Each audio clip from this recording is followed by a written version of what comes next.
U.S. warplanes hit ISIS targets in northern Iraq again today. The president said yesterday he will deliver a speech on Iraq Wednesday, but the White House had no details today, declining even to say if it will be delivered during the day or Wednesday night.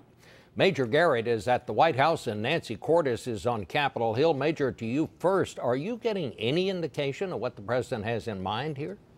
Well, Bob, this is not going to be a speech declaring war on ISIS, but a speech declaring a presidential commitment to see that it is defeated. The air war in Iraq will continue, but the United States will rely on other nations to provide arms, equipment, training, intelligence, and in some cases cash to defeat ISIS. The president will not rule out airstrikes in Syria or, if the need arises, sending special operations forces there, but he will rule out combat forces in Syria and Iraq. And speaking of Iraq, Bob, the White House a moment ago just hailed the formation of a unity government in Iraq, a step it believes is crucial to rallying long-dispirited Iraqi forces to take back up the fight long abandoned against ISIS.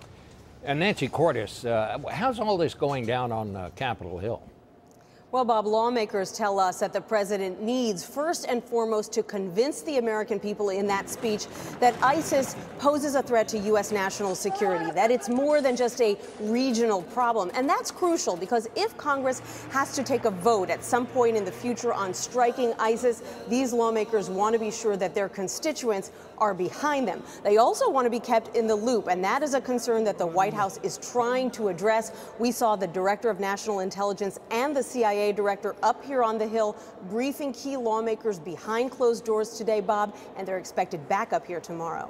And Nancy, about the president's announcement yesterday, he would take no independent action to ease the immigration situation until after the election. What does Congress think about that? Well, Democrats who are up for re-election in conservative states think it's pretty great. They want to have to deal with as few presidential decisions that they need to justify to their constituents between now and November as possible. Republicans had warned the president not to try to take unilateral action. They said it would be unconstitutional, so they see it as a victory of sorts as well. Major, why did the president decide to do this and say this?